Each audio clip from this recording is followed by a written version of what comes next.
101 TKL Radio, we are back in the building. Happy Sunday, the top of your week, guys. Yes. Some people would love to debate if Sunday is the first of the week, but we want to ask multi-billion-dollar Big Show, who is, let me give my intro because she gonna rock out with me today. Listen, if you in Atlanta, if you're anywhere in the world, and you pay attention to media, you pay attention to trends, then there are a few people you need to know to be successful in this business. I think Nipsey Hussle said it best. This is a marathon. And so in this space, you want to make sure you're connecting with people who are certified, guaranteed, and really overqualified to make sure you get to where you got to go. So I know no one better and more overqualified, whose spirit I've always loved since day one. My dog, multi-billion-dollar Big Show in the building. You feel me? Hey, what up, man? What's going on with y'all? Radio ATL. That's right, man. Y'all make sure y'all go follow me. Exactly. On Blast Radio, ATL, man. On Blast Magazine. That magazine dropping in April, y'all, man. This is my big one because I've been waiting to drop this magazine for a long time. So I'm super duper excited, man. And I hope that all of y'all gonna tap in and be a part too. You know what I'm saying? We doing this for Atlanta, man. We doing it for everybody. But we doing it for Atlanta, man. For real. Atlanta. You feel me? Listen, I'm excited to have you in the space. Oh man, it feel good to be back. Listen, you have been around. We've known you since we first opened. It's always been such a true, pure, genuine love. But you've been in this game for a long time, Show, and I don't think people realize the extent of your skill set. So for our new listeners out there, our followers, run down I won't say who is Show, but who is it, Show? Who you not? Who you not? Listen, I'm not to be fucked with. That's who I am. Say first and foremost, okay. I'm not one to be played with. Okay, but on the real, man, I do some of everything, you know. And if I don't do it, I know somebody who do it. You know, I've been in Atlanta for at least maybe like 17, 18 years. I planted my feet and I started networking with some of everybody. You know, when I came down here for music, people didn't even know that. I came down here because I was a rapper who was looking to push my rap career, you know? And I was like, you know what, man, I'm going to just tap in with everybody. I'm going to network with everybody. A lot of people didn't even know that I was a rapper. You know, a lot of people, I kept it on a hush. Yeah. You know, I was real humble. I was just out here helping people, you know what I'm saying, getting to know people, networking, doing my thing, letting people get to know me. Yeah. You know what I'm saying? Yeah. And then when people found out that I could rap, they was like, dang, man, you rap? I didn't know you did that. Like, yeah, man, I do a little of this, I do a little of that, man. So, dang, I guess let me run it down for you. I cut hair. You cut hair too, Show? I do, man. I do. I cut hair. I do merch. Okay. So that's vinyl and sublimation. And I do everything that has anything to do with music. Big time. You feel me? Like the magazine, the radio station. I've managed artists. I own a label. It's called Heartfield Music. I mean, we've been chilling like a mug because people be playing like a mug, and I don't got time to invest my time and my money at people who be playing. Time is money. You know, but I do a little bit of everything, man. When it comes to like creative type of things, period. Like I make videos, I make documents, I DJ. Yeah. Yes, I do, man. Anything that got anything to do with business. I also do business consultation for small business owners. I've been doing it for a long time. You know what I'm saying? Business consultants who put me under their wing and taught me things. I've been managing a moving company for about 10 plus years. Man, I do everything except for write the checks, okay? Everything, you feel me? So, you know, everything you see going on with Smooth Move, man, that's what I do. It's my family business. You know, if you need a mover, tap in with us. We don't just move seniors, we move everybody. And yeah, man, I paint, you know, some of the things I do just do in my spare time. I write poetry, you know. I can cook. I will cook for the right one. You know what I'm saying? I prefer you cook for me, but okay. You know what I'm saying? I like to eat. So if somebody cook you something, what meal would you prefer? I want some lasagna, man. You like ricotta cheese or no ricotta cheese? Ricotta, gotta have it. Freak it. Yeah, I'm freaking. He said that right. So lasagna and what else is your like go-to okay, meal? no, my favorite would definitely be like steak, lobster tails, and some form of vegetable. So whether it's like asparagus or broccoli or something like that, then, you know, green vegetable. You fancy? Yeah, I am. You know what I'm saying? That's how I treat myself. You know, date day is Thursdays, and that's what I cook, man. Steak, lobster tails, and some form of green vegetable. I know that's right. You feel me? Because you got to treat yourself how you want people to treat you. Things that you do. What are the top 3 things you enjoy doing the most at this point in your career? popping my shit, man. I love the radio because I love to pop my shit. I love to talk, you know. And what's crazy is outside the radio, I'm very quiet. So chill. Like, opposite, for real. Like, she'll be like, hi. Like, what? I be chill. I be laid back in the cut with it. You know what I'm saying? Like, I'm so chill. But the radio, man, I just love to pop my shit. I love to help people. And, you know, in the radio station and the magazine and the label, that's like my way of reaching back because I've always been a lover of music. I'm talking about like since a kid. And so, hey, man, that's like my give back. That's my way of helping. You know, so with that heart, how do you feel about the current climate? And we talked about this in the cut with having such a multi-billion-dollar big show, because having a heart in this game can cost you a lot. So how do you handle still being a good person in this climate? Discernment. How do you define discernment? It's really just knowing who and what is worthy of your energy. Okay. You know, taking time to really focus on yourself. You know, a whole lot of self-love is really important, because that's one of the tools to help you know what's for you and what's not for you. Absolutely. You know, and so, like, you know, man, having a big heart, man, I done gone through it. Woo. And I'm glad that I've grown through it, because like it could take a lot out of you. It can be disheartening. It can be paralyzing. Man, it can be real rough, you know. But the one thing that I never regret anything that I do, because everything that I do it out of love, you know. And I know that every blessing is gonna always come back to me. That's the reason why, bro, I could never fall off. Yeah, you know what I'm saying? I could never fall off. Y'all never see me fall off, and you never will. You know what I'm saying? Like, because see, man, you see how that phone dropped because it knew it was falling off. You know what I'm saying? I think that's really like the biggest thing is knowing yourself, staying true to yourself, and you know, and just recognizing when it's not right. There it is. Yeah. Now you've seen teams come and go. You've had lots of staff. You've gone down. Yeah. What is, I think, one of the biggest lessons you've learned in managing people in this industry? And I say that because this ain't like working at a call center. We delve in the media industry where we deal with egos, whether they are young or old. So how do you know what I'm saying? I feel like a lot of times friends and business don't mix. You know, I have more friends that I gained from business than friends that I put in my business and we fucking gone awry. Exactly. Yeah. You feel me? And so, man, I love people who have an appreciation for what I do, and they see the value in it, and they understand that my time is precious just like their time is precious, and we don't want to waste nobody's time. Yeah. Yep. And if that's the case, then we all got to do our job. Yeah. You know, everybody got a role to play, and we all got to play our role. Yeah. So a lot of people feel like it's not enough room at the table for everybody. And, man. And you know That's what? crazy. I used to think that, but I thought that from an unhealed state. What do you think about that statement?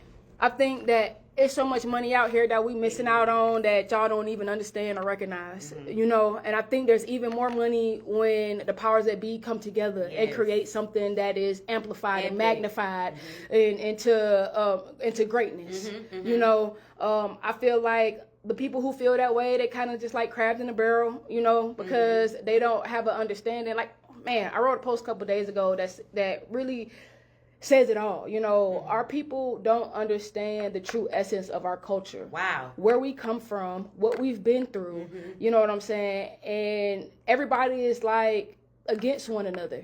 You know, a lot of people don't feel like it's enough room in their space, but that's just not factual, you know?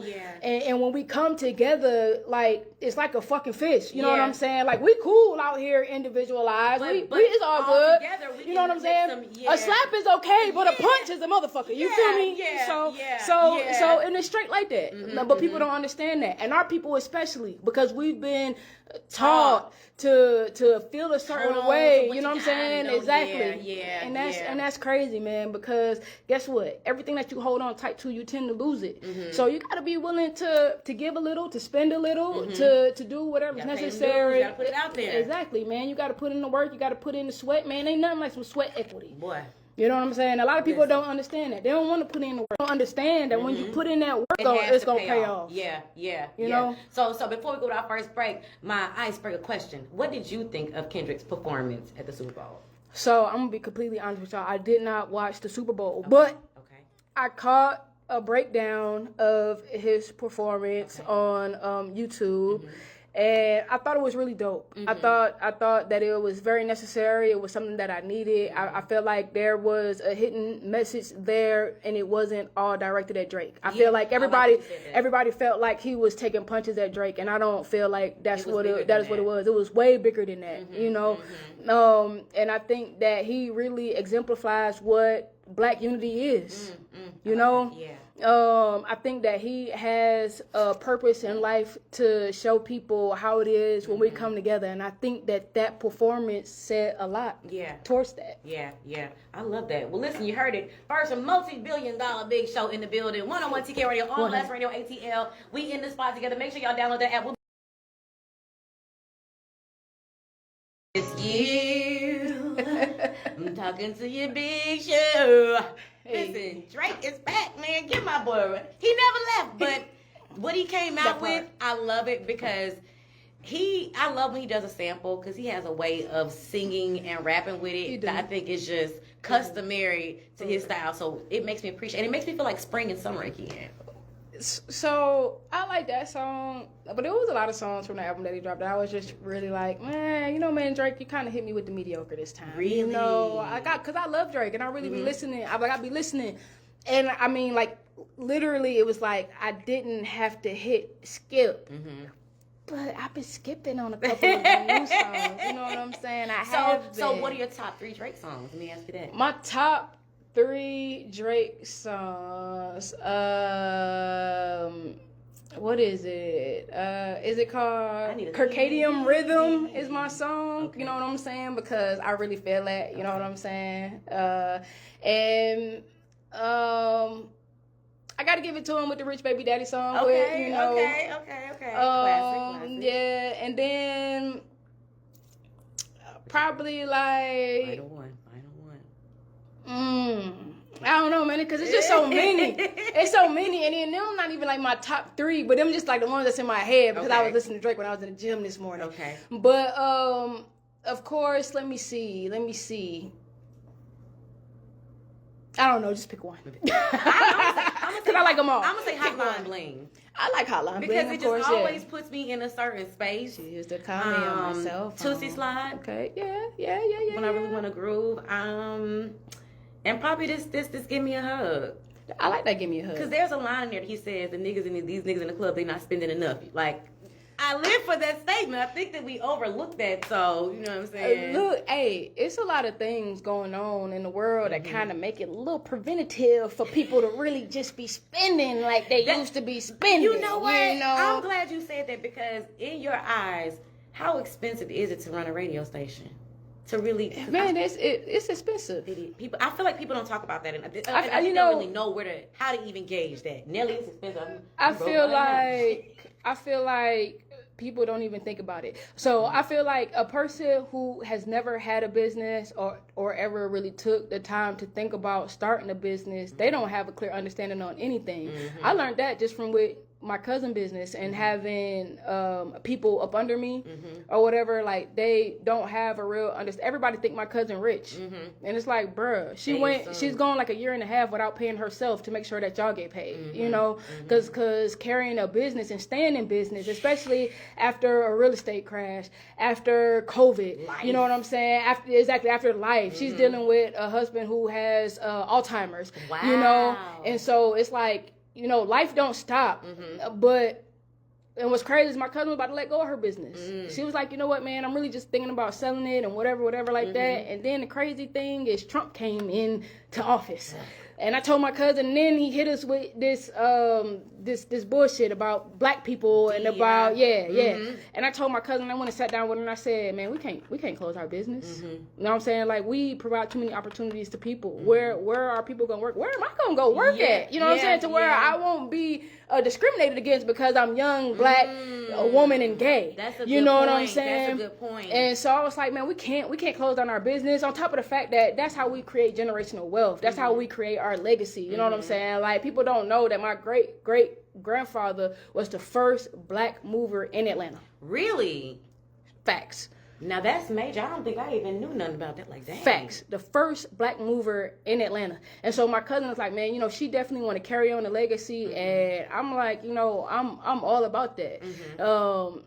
When her daughter didn't want to be a part of the business, I felt like it was my duty to step in and make sure that the legacy continues on, because, you know, man, that's something that our kids, our cousins, our nieces, like, you know what I'm saying? Absolutely. And so, you know, to me, that's important for people to know, like, who we are, for us to have our stamp. You know what I'm saying?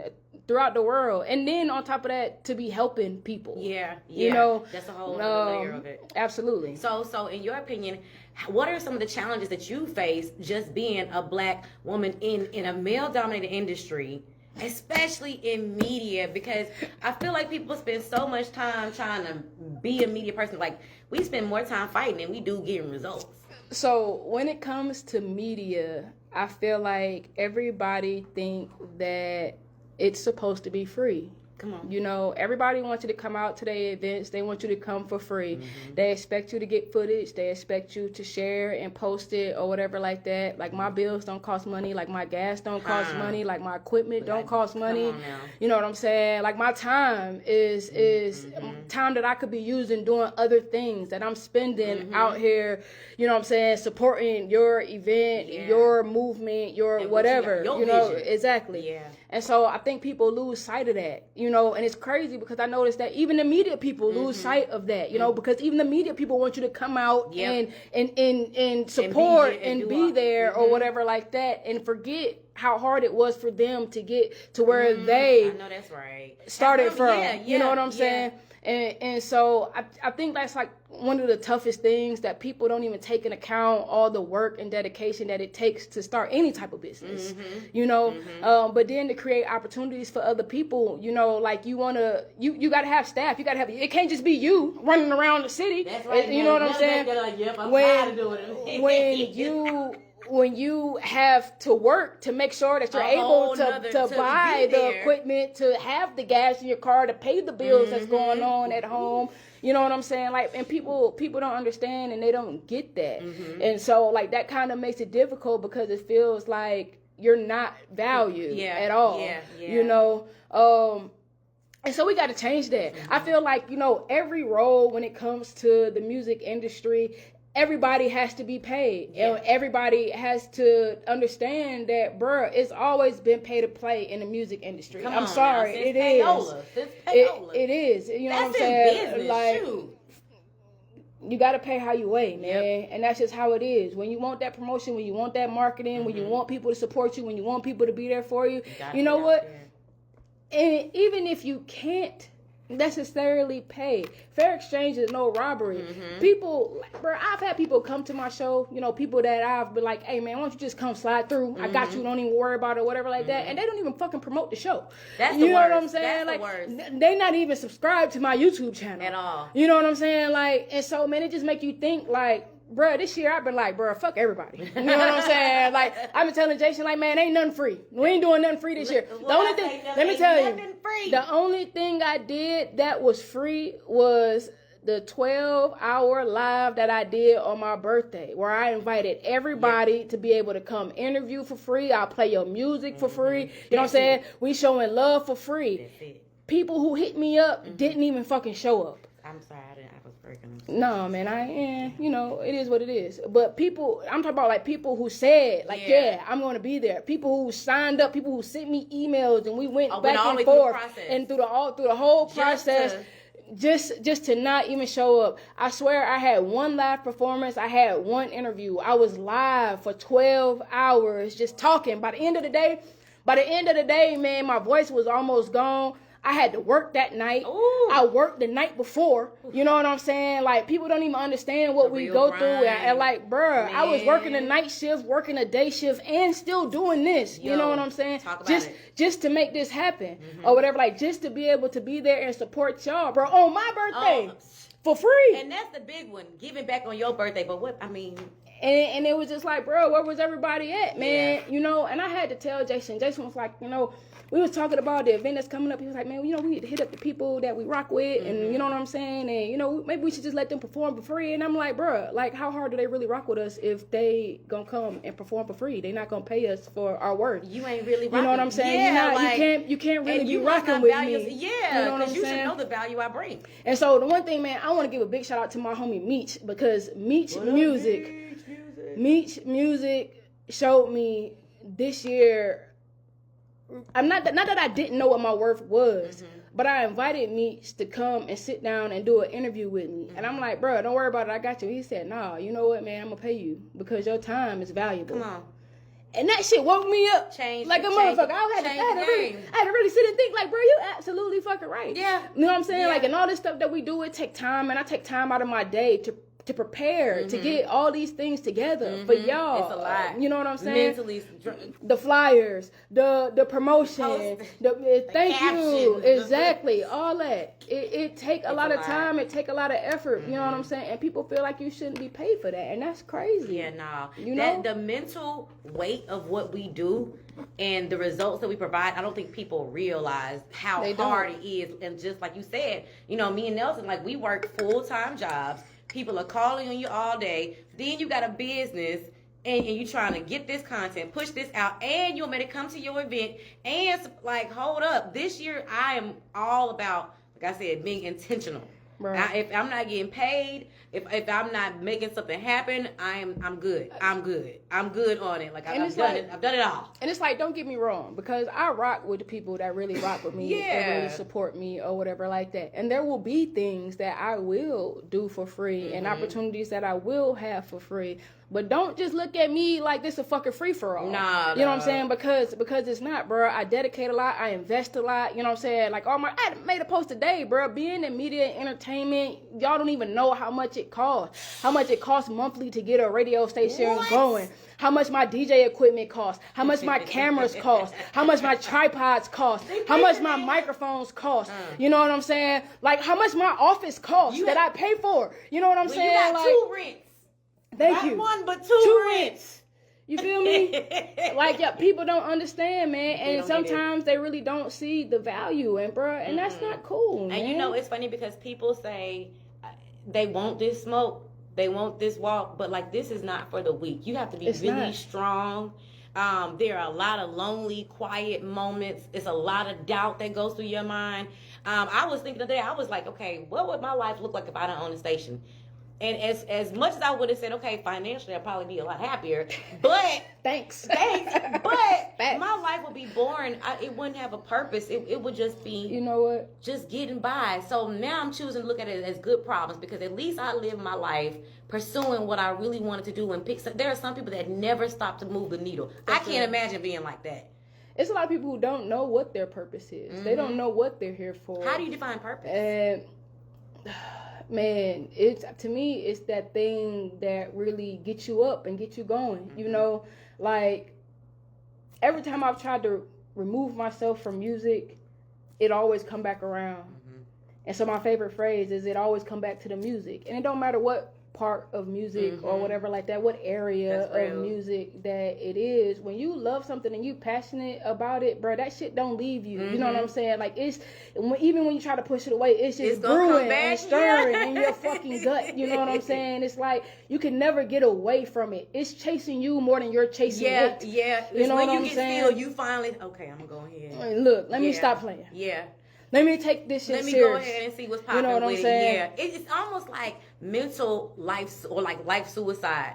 Cause like you living with this thing inside of you, like, and you like denying it, but every day you. And that shit is like the air you breathe. When you really think about it, man, like without it, bro, you gonna suffocate, because it's the one thing that make every other thing that you have to do, that you don't really want to do, like worth it. Yes. You know what I'm saying? Yeah. That's what make it worth it. And that's where you find your peace. That's where you find your relaxation. That's why I be like, man, I love radio. I love popping my shit, bro. Yeah. But just like I love hitting the gym. Those are the two things that I feel like is a great release for me of all the bullshit. Okay. You feel me? Okay. Like I can get on the radio and I sit here and I talk all motherfucking day long, bro. I sit here and I talk all day long. You feel me? Because it gives you that. People don't realize it's therapy. Yeah, I call the station my altar. I lay it all down here. And I know for me, women are dope. And recently DJing, I'm trying to learn my hand in that. I'm finding it's giving me. I was practicing this weekend, Nelly. Being able to touch music literally with your hands, like.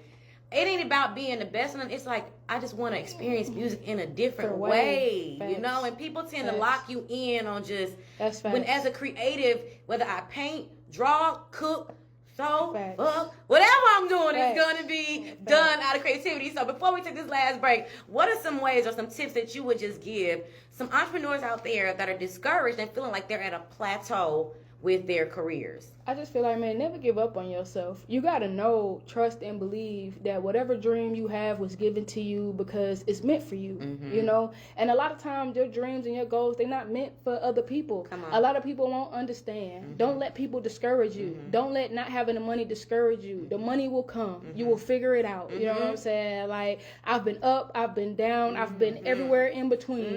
And it didn't matter what I was going through or whatever it was, man. Music was always a part of me because that's what I'm meant to do, you know? And when you're meant to do something, you just got to walk in it, because the more you push it away, it's just going to come back and hit you harder. And you don't want to have those regrets, man. Don't have regrets about anything in your life other than not being a billionaire, okay? Look, I love that. Take us to a break, Nelly. Take us to a break. They getting their life. They don't even understand. Y'all getting